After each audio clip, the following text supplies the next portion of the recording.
Review sheet. It's out. We're going over it today.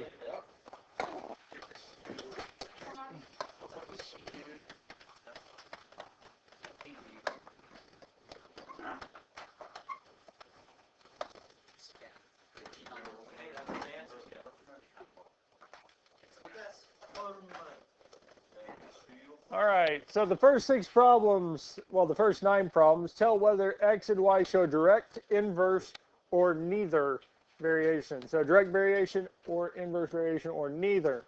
Now, the main way we write direct variation is y equals a times x. We can actually write it as x equals a times y as well. Both of those are direct variations. We just manipulate the equation to go from one to the other. Now, we never, not never, but we don't, it's not standard practice to write it as 1 over x equals a over y. This is still direct variation. It's just for whatever reason we've got rewrote it so that the variables are on the bottom. Not standard form, we don't write it that way. The other way we can have this is y divided by x is equal to a, or we can say x over y equals a. Those are just the same form, we're just flipping the x and y. Interestingly enough, it seems like we're not flipping a, but whatever a is just a number. So when we did the flip, if y over x said that a is 2, x over y says that a is 1/2, it's still a number, it's still a constant. So a over 1, so 1 over a and a are the same value. We're just changing what the value, actual number of a is, not a itself.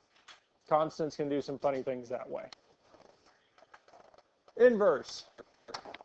The standard form, y is equal to a over x. Or we can say x is equal to a over y.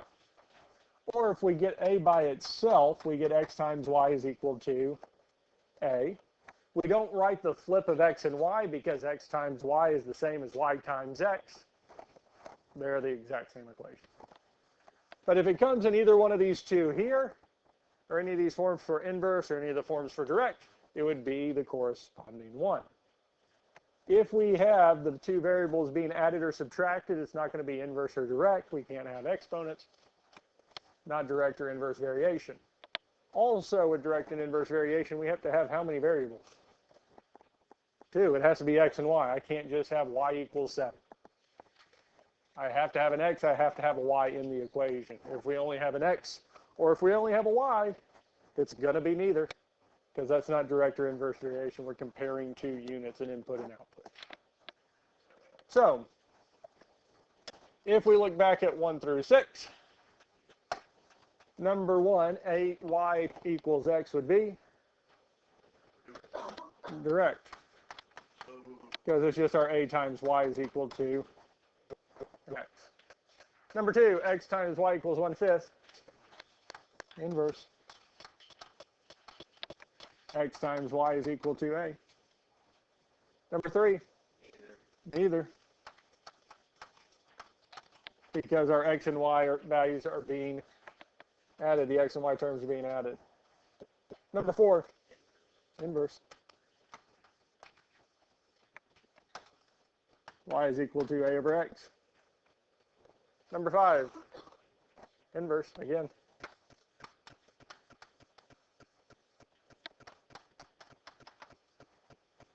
Lastly, number 6, neither, because we have that addition. Even if we tried to get the x and y together on the same side, they would have to be added or subtracted. Questions on this here?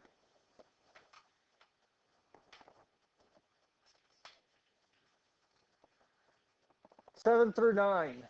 So if we want to determine if it's direct, inverse, or neither, we're going to use the 2 equations for direct, where x and y are on the same side and a is by itself. Because if this is direct, I can divide each y value by its corresponding x. And if I get the same number, then it would be direct. Now the first pair of numbers we're going to divide is 16 and 4. 16 divided by 4 is 4. Then we would go to 11 divided by 5, which is, well, we can grab a calculator and say 11 divided by 5 is 2.2. And because those two values that we got are not the exact same, it's not direct because that a value should be the same across every pair of x and y. So that's out. Our next one is inverse. X times y is equal to a. So we can start off with 4 times 16. 4 times 16 is 64. 5 times 11 is 55. And because those are not the same, it is not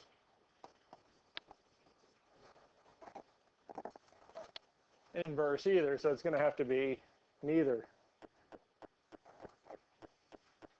Yep. Questions on number 7?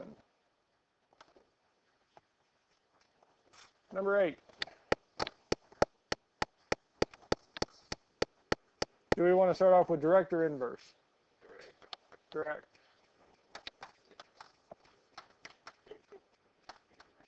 Y over x equals a. So we would start off with 14 divided by 7, which is 2. 22 divided by 11 is 2. 28 divided by 14, 2. 34 divided by 17, 2. 42 divided by 21, and lastly 50 divided by 25.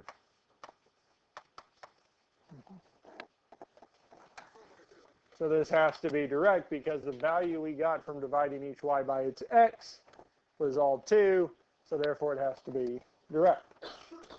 Now we don't have to divide the x, y, put y on top, x on bottom. We could put x on top, y on bottom, but whichever one we do, we have to do it across all of them. Because in this case, if we put the x value on top, y on bottom, we wouldn't have gotten 2. We would have gotten 1/2 for every single one. Still the same value across all of them, so it still works. Questions on number 8 before we look at number 9? Do I need to check inverse on number 8?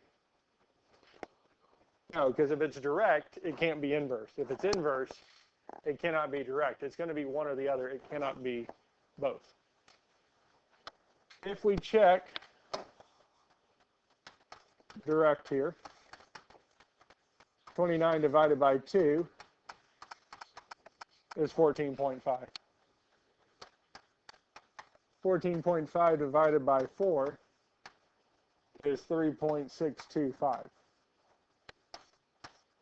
Those are definitely not the same value, so it's not going to be direct.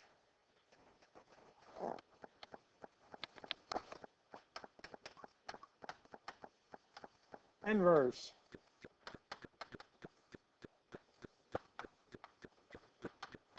Two times 29. 58. 4 times 14.5.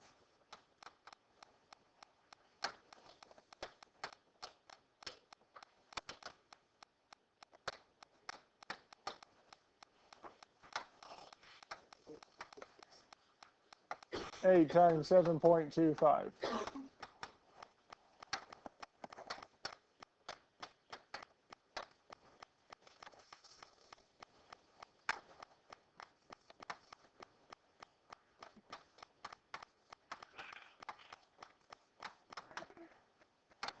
And lastly, 16 times 3.625.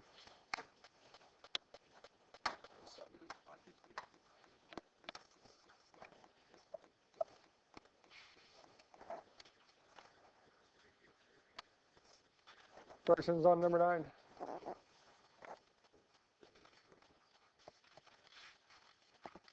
Ten 11, simplifying.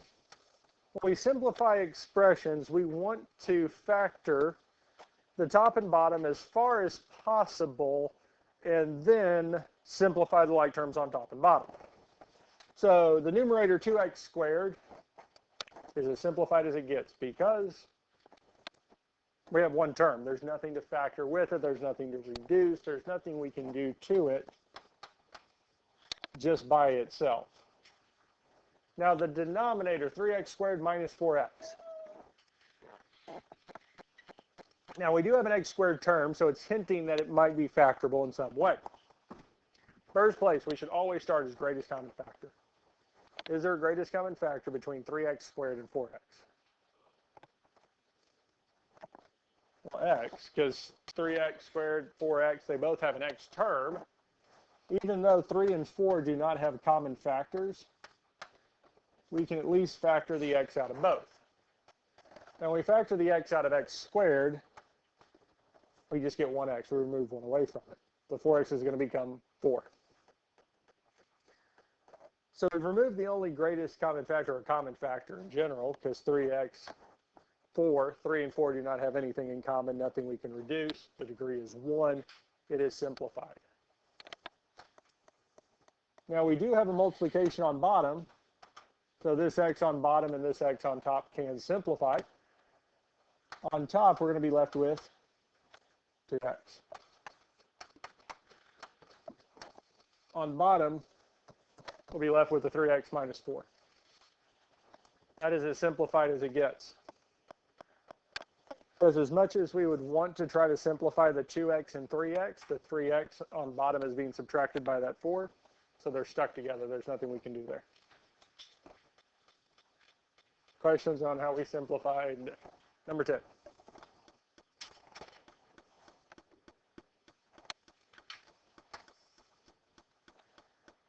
Let's look at number 11.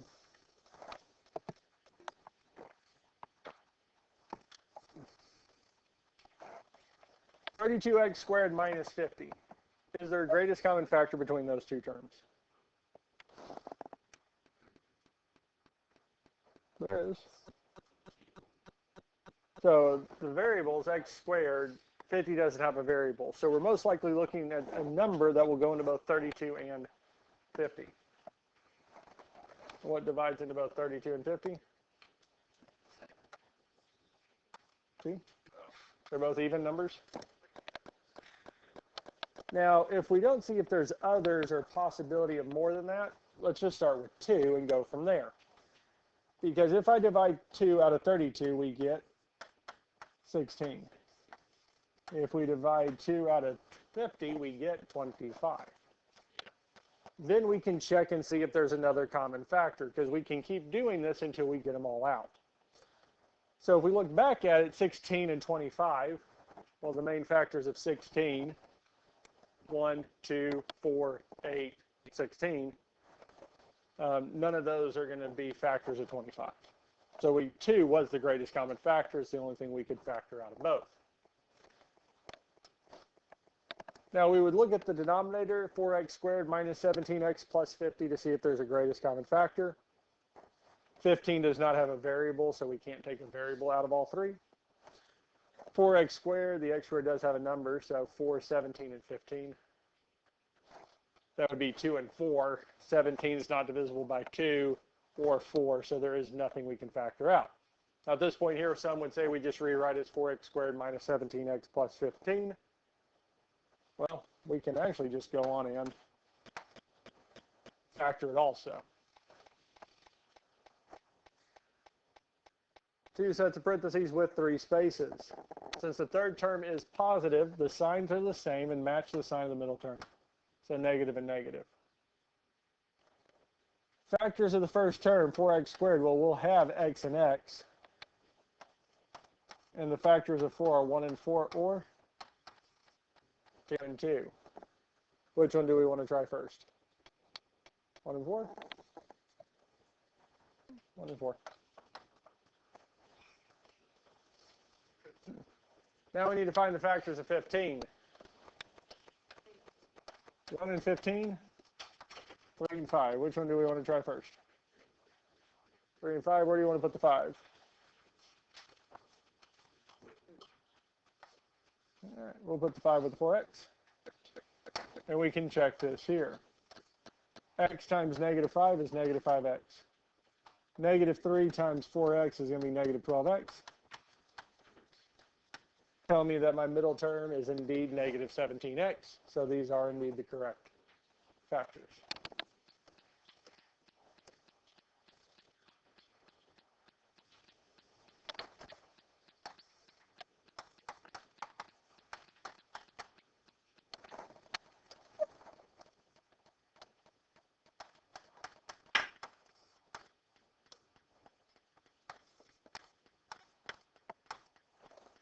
However, at this point, we do not have anything in common on top and bottom. So I'd be looking at the 16x squared minus 25. We do have an x squared, so there is a chance it factors. And because we're subtracting two terms, we don't have a middle term. What we're hoping for is a difference of perfect squares. Now we need to see what times itself is 16x squared, or what times itself is 16. 4. And we'll also have x and x for x squared. What times itself is 25? So 16x squared minus 25 will factor to x plus 4, or 4x plus 5 times 4x minus 5, because it's a difference of perfect squares. Question line we got here. Is there anything in common on top and bottom? And since we're multiplying on top and bottom, the 4x minus 5 over 4x minus 5 will simplify.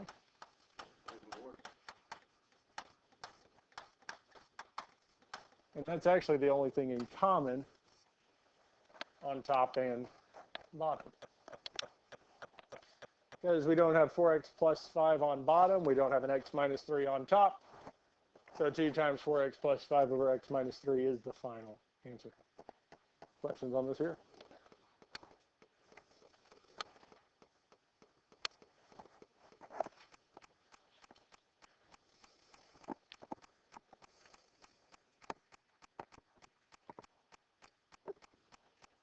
We ready for the next one?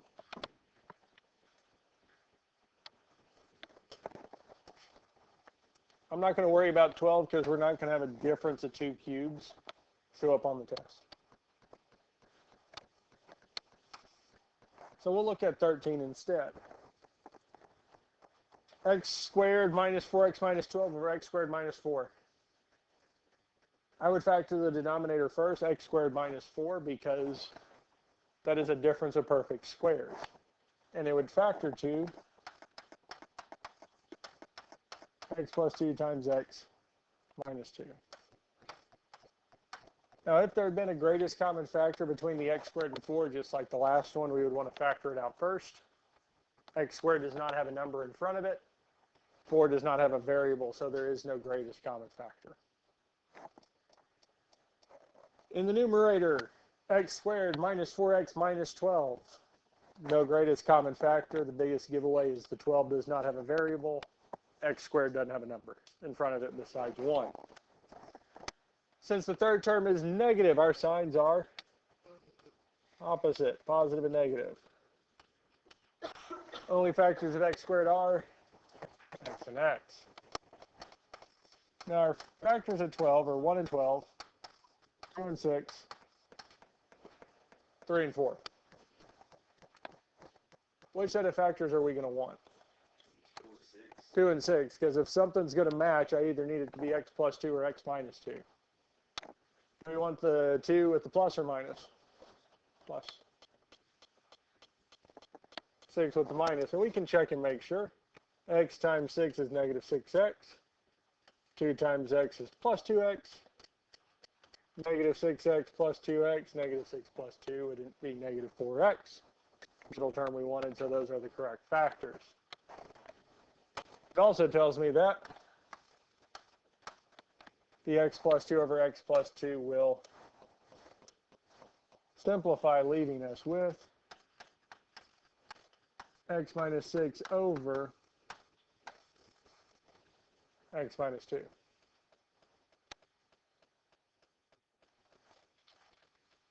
Questions on this here? Questions on anything so far?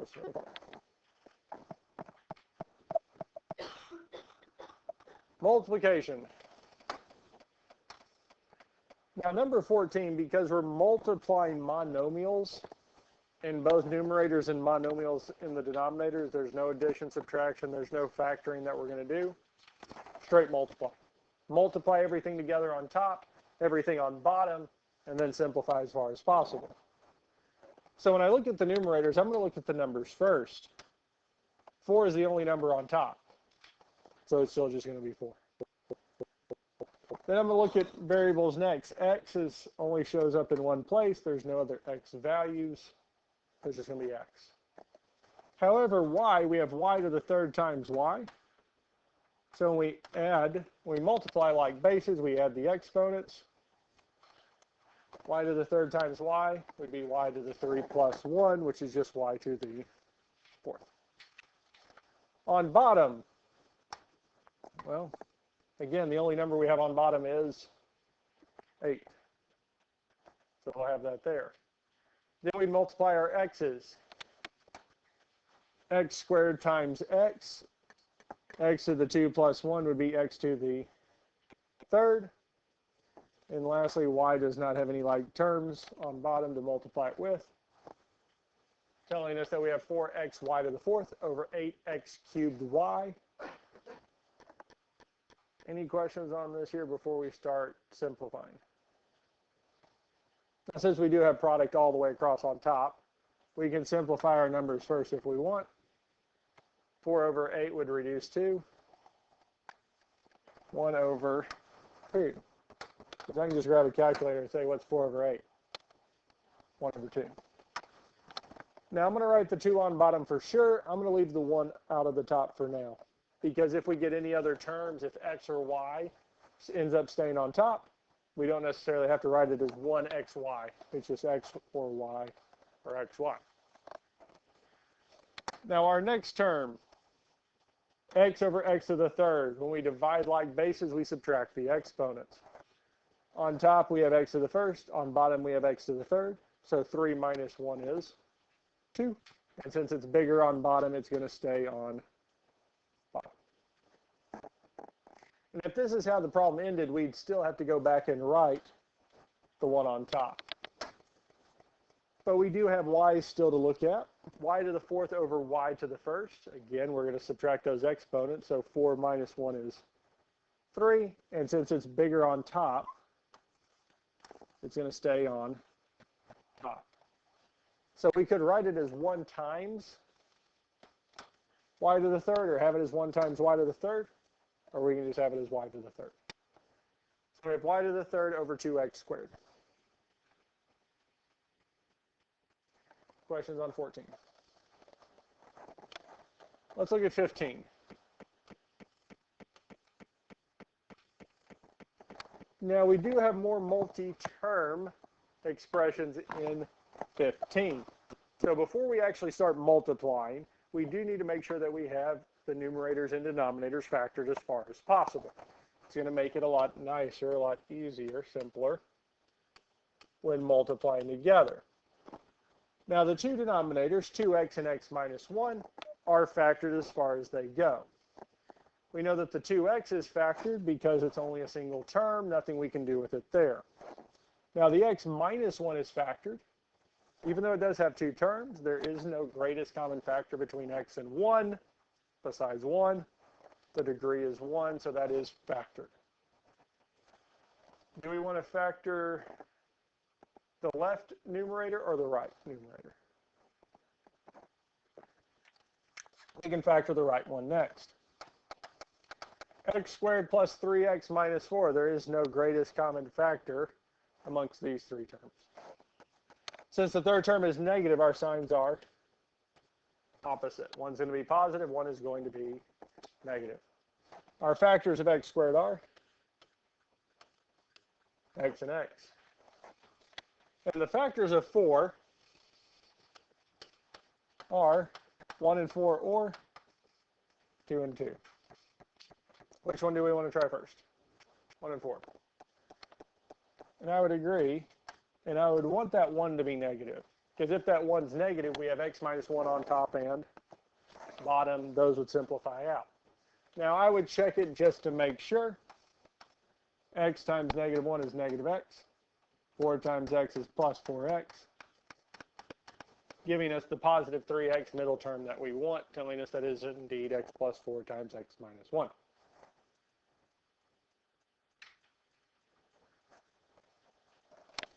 Last thing we need to factor is x squared minus 4x. Is there a greatest common factor between these two terms? Well, x squared doesn't have a number, and does 4x have a variable?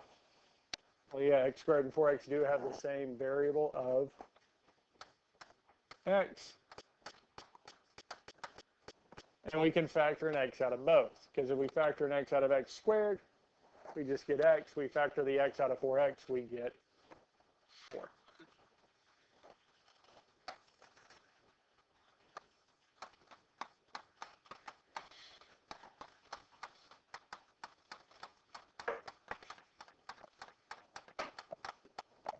And now that we have the numerators and denominators completely factored, we can multiply them together. Now, I like to move the monomial terms out front, our terms that don't have addition or subtraction involved. So it tells us that we have x times x minus 4 times x plus 4 times x minus 1 on top. On bottom, we have 2x times x minus 1.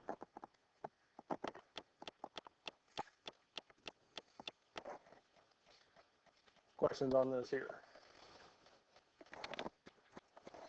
Now at this point we can start simplifying. Our x minus 1 and x minus 1 would cancel out. Now the x's, since the x on bottom is being multiplied with the 2 and the x minus 1, so we're good to simplify it there. This x on top is being multiplied with the other terms. So this x on top and bottom would cancel, leaving us with x plus 4 times x minus 4 over 2. And yes, I did flip the two terms, but that's the nice part about multiplication. Order does not matter. And no, I did not do that on purpose. I just started writing plus before. Realized I had the minus one first. Questions on 14 or 15?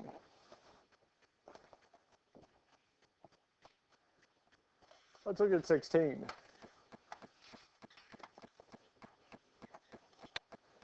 So we have all four expressions. All four expressions are factorable, but it does not matter where we start or which expression we start with first.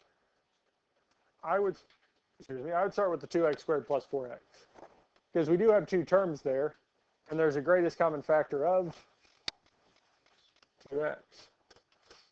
So if I factor it out of 2x squared, we get x plus, not 4, but x plus 2.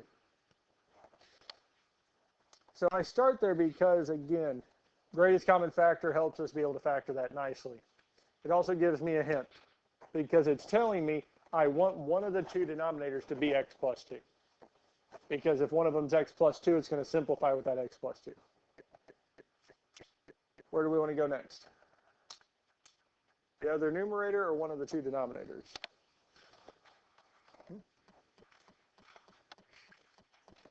Doesn't really matter. We can go on and factor the other numerator. Now the x squared plus 3x minus 4, there is no greatest common factor amongst these three terms.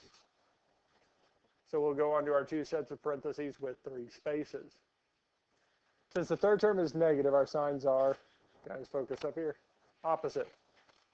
One is going to be positive, one is going to be negative. Our factors of x squared are x and x. Now looking at the factors of the third term, we're looking at the factors of 4, so 1 and 4 or 2 and 2, yes? And at this point we should know that we're using 1 and 4, and that the 4 would be positive and the 1 is going to be negative.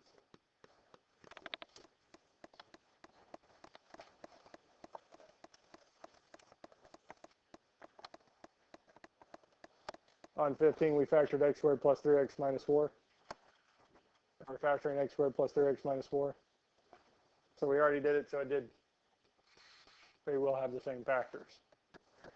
Now we can move on to the denominator. The x squared plus 4x plus 4, there is no greatest common factor. There's not a number or variable or expression we can factor out of all three terms.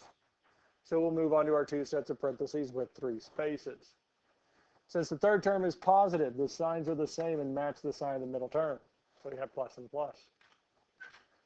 The only factors of x squared that we have are x and x. Now our factors of 4 are 1 and 4 or 2 and 2.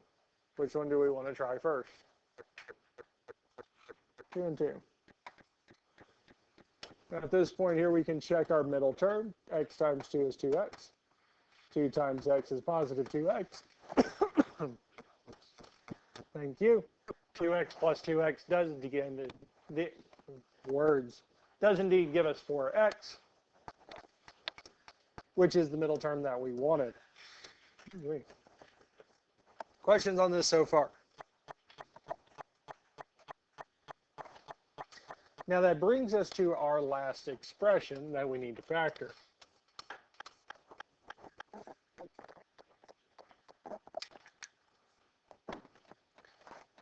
X squared minus 4x plus 3. There is no greatest common factor amongst these three terms. So we'll move on to our two sets of parentheses with three spaces. Since the third term is positive, the signs are the same and match the sign of the middle term, giving us negative and negative. And the only factors for x squared are x and x. What are our factors of 3? 1 and 3. And we can check this here. X times negative 3 is negative 3x. Negative 1 times x is negative 1x.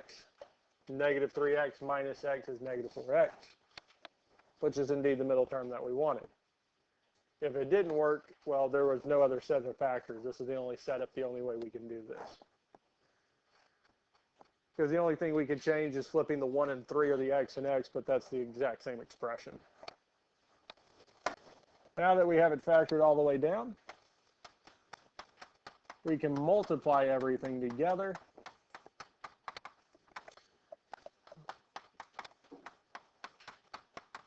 Which realistically, with our sets of parentheses, is just writing the parentheses next to each other, because two parentheses next to each other is understood to be multiplied. So we get this here.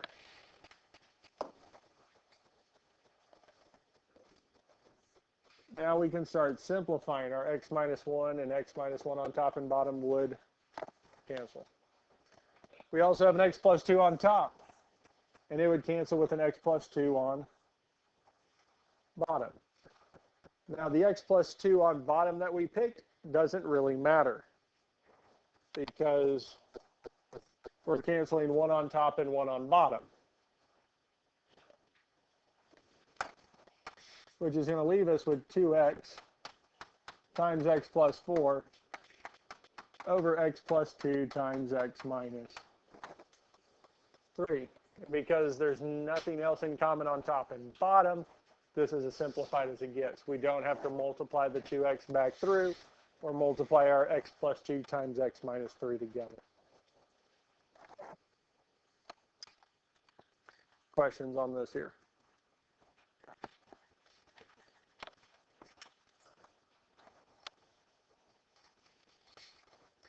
Let's look at 17. Now, even though our second expression does not have a denominator written, it is understood to be 1.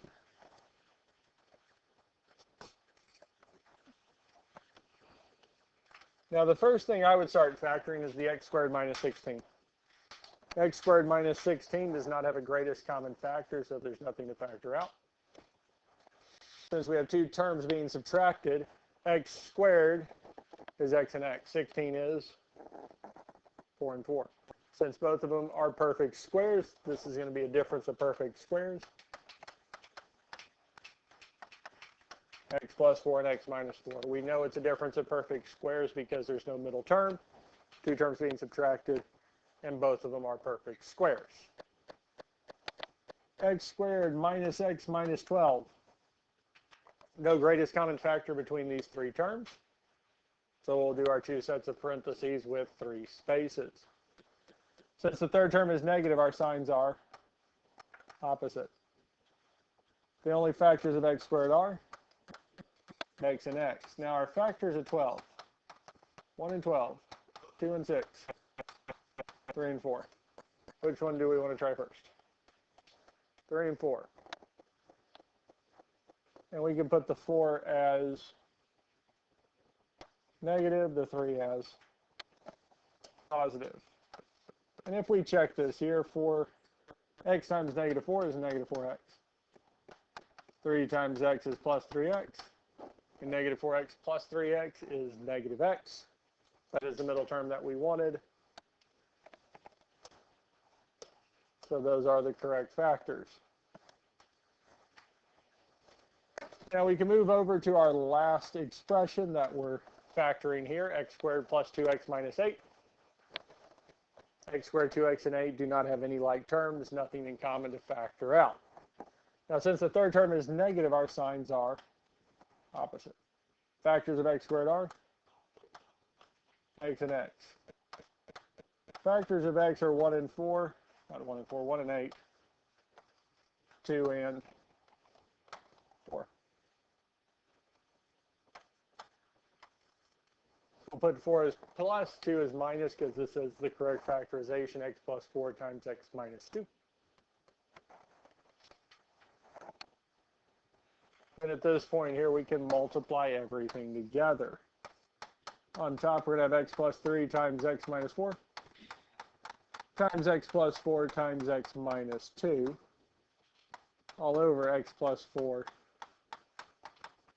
times x minus 4.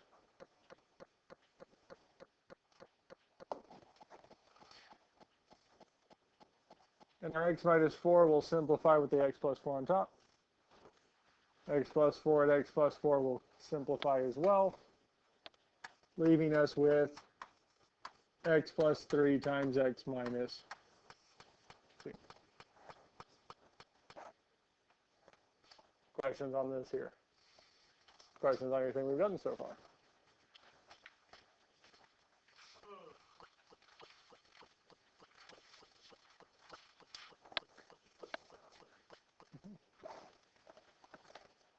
Let's look at number 18.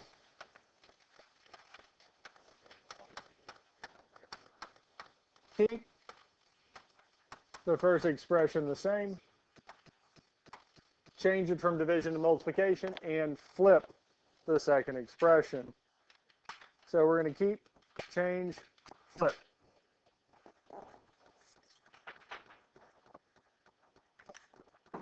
So when dividing rational expressions, really the first main goal is to rewrite it as multiplication.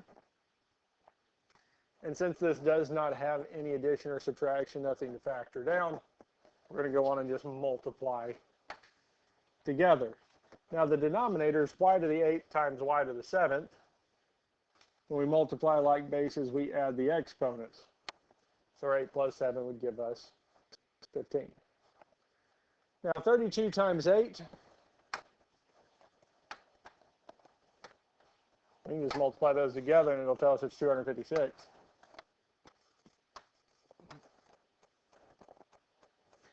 X to the 3rd times x to the 4th. 3 plus 4 gives us 7, telling us that we have x to the 7th. The y does not have any like terms on top, so it's just going to be y. Telling us that we have 256 x to the 7th y over y to the 15th. Now 256 does not have any like terms on top and bottom, so it's still going to stay 256. X to the 7th. There are no x's on bottom, so it's still going to say x to the 7th. But our y over y to the 15th, when we divide like bases, we subtract the exponents. So 15 minus 1 is 14. And since it was bigger on bottom, it's going to stay on bottom. Telling us that we have 256 x to the 7th over y to the 14th, not 15th. I don't know why I rewrote it. 14th. Questions on this here? We will stop here for today. We will finish this on